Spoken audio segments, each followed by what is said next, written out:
Commentaire de saint Thomas d'Aquin sur l'Évangile de Jean, chapitre 16, versets 21 et 22. La femme, quand elle enfante, a de la tristesse, parce que son heure est venue. Mais quand elle a donné naissance à l'enfant, elle ne se souvient plus de son affliction, à cause de la joie de ce qu'un homme est né dans le monde. Vous donc aussi maintenant, vous avez de la tristesse, mais de nouveau je vous verrai, et votre cœur sera dans la joie, et votre joie nul ne vous l'enlèvera. Ici, le Seigneur propose une comparaison, puis il l'applique à ses disciples. Il fait une comparaison avec la femme qui enfante, il expose donc la tristesse de la femme face à l'accouchement, puis son allégresse devant celui qu'elle a enfanté.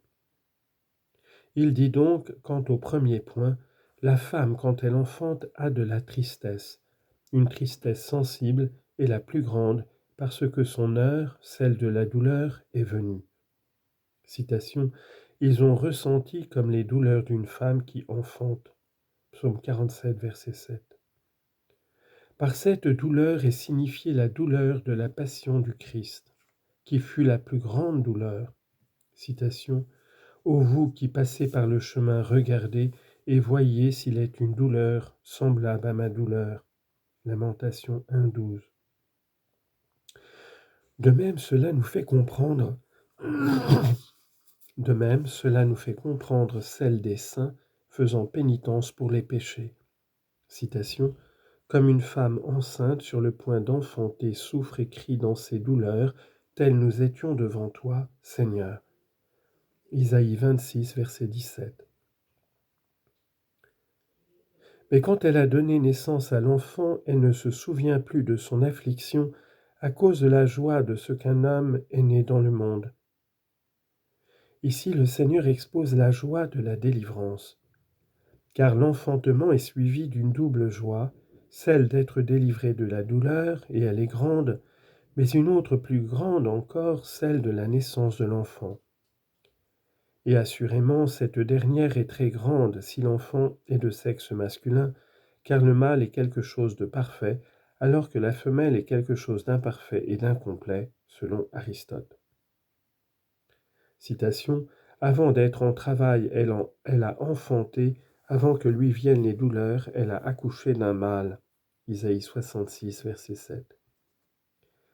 Et selon la Genèse, quand Sarah conçut, elle dit « Dieu m'a donné de quoi rire, et quiconque l'apprendra en rira avec moi. » Genèse 21, verset 6.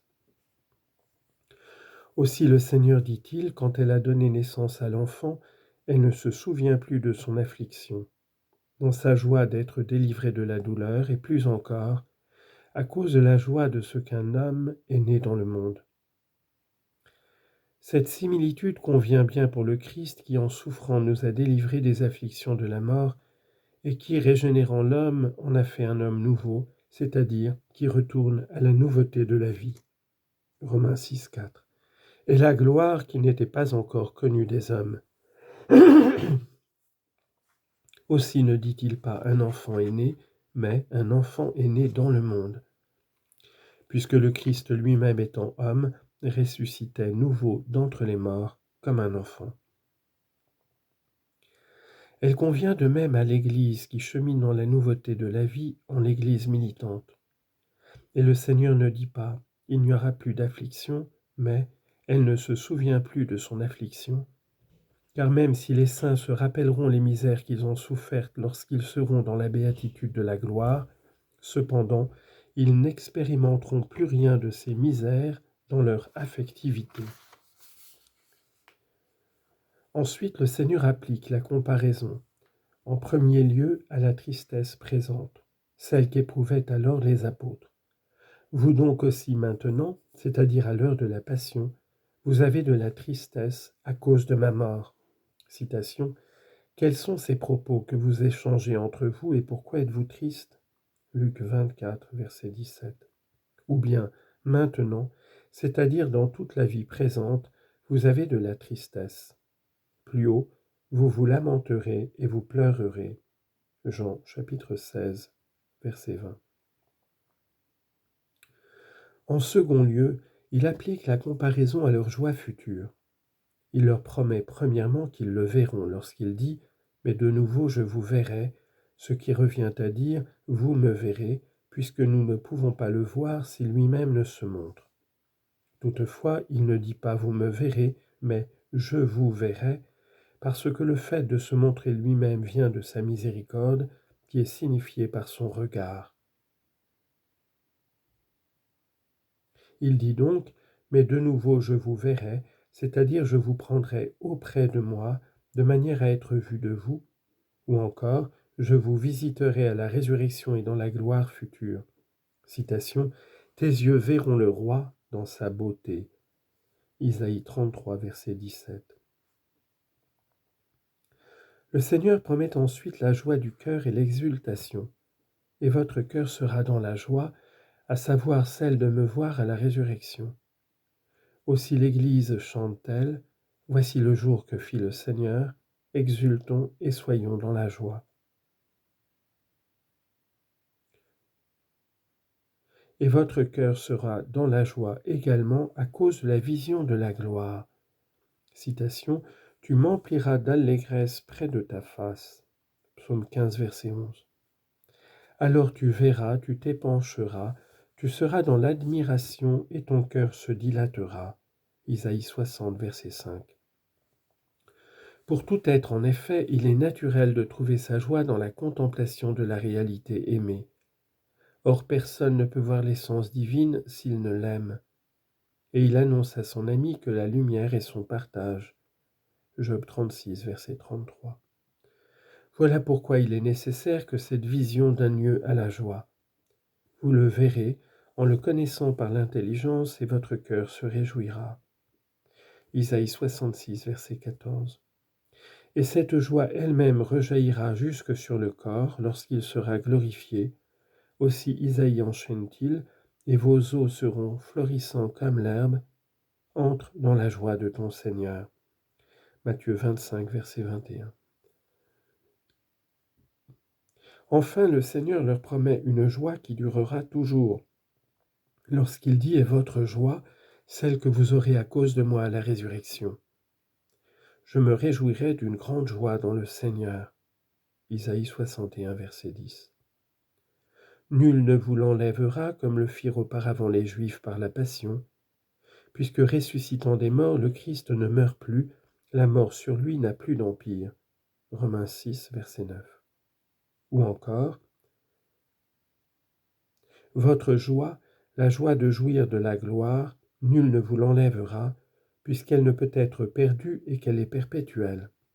Citation, une allégresse éternelle sera sur leur tête. Isaïe 35, verset 10. Cette joie, en effet, nul ne l'enlèvera lui-même par le péché, puisque là la volonté de chacun aura été confirmée dans le bien, et personne non plus n'enlèvera cette joie à un autre, puisqu'il n'y aura là aucune violence et que nul ne portera préjudice à un autre. Précédemment, le Seigneur s'est attaché à donner deux raisons capables de réconforter ses apôtres, la promesse du Paraclet et de son propre retour. À présent, il donne la troisième raison qui les réconforte, la promesse de leur accès auprès du Père. Il leur promet d'abord l'accès intime auprès du Père, puis il en précise la raison. En ce qui concerne cette promesse, le Seigneur affermit d'abord la confiance des apôtres, puis il les exhorte à vivre de cette confiance. Verset 23. En ce jour-là, vous ne m'interrogerez plus sur rien. Amen, amen, je vous le dis, si vous demandez quelque chose au Père en mon nom, il vous le donnera. Verset 23. D'abord, il écarte la nécessité d'une interrogation, puis il leur promet qu'ils seront exaucés. Selon Augustin, là où dans cette phrase nous avons « interrogerez », les Grecs ont un verbe qui signifie deux choses, chercher à obtenir et interroger. Aussi peut-on comprendre la phrase de deux manières. Vous ne chercherez pas à obtenir de moi quoi que ce soit, ou bien vous ne m'interrogerez sur rien. Le Seigneur dit donc, en ce jour-là, Quel est ce jour? Cela paraît évident à partir de ce qu'il a dit précédemment. Mais de nouveau, je vous verrai. Ce qui peut s'entendre de la résurrection et aussi de la vision dans la gloire. De la résurrection selon Chrysostome. En ce jour-là, à savoir, quand je serai ressuscité des morts, vous ne m'interrogerez plus sur rien, c'est-à-dire vous ne direz pas « Montre-nous le Père » ni rien de ce genre. À l'encontre de cette interprétation, Augustin objecte qu'après la résurrection, les disciples disent « Seigneur, est-ce en ce temps-ci que tu rétabliras le royaume d'Israël » Actes chapitre 1, verset 6. Et dans l'évangile de Jean, plus loin, Pierre interroge en disant « Et de lui, qu'en sera-t-il » Jean 21, verset 21. Mais en soutenant l'interprétation de Chrysostome, il faut dire que le Seigneur appelle ce jour-là non seulement le jour de la résurrection, mais aussi le jour où les disciples devaient être enseignés par l'Esprit Saint. Citation « Mais quand il viendra, lui, l'Esprit de vérité, il vous enseignera la vérité tout entière. » Jean chapitre 16, verset 13. Et ainsi, lorsqu'il parle de ce temps-là sans précision, il inclut aussi la venue de l'Esprit Saint. C'est comme s'il disait, en ce jour-là, c'est-à-dire une fois l'Esprit Saint donné, vous ne m'interrogerez pas, puisque vous saurez tout grâce à l'Esprit Saint. Citation, son onction vous enseigne sur tout. 1 Jean 2, verset 27. Pareillement, selon le même auteur, en ce jour de la venue de l'Esprit Saint, vous ne m'interrogerez plus sur rien, c'est-à-dire, il n'y aura pour vous aucune nécessité de m'interroger.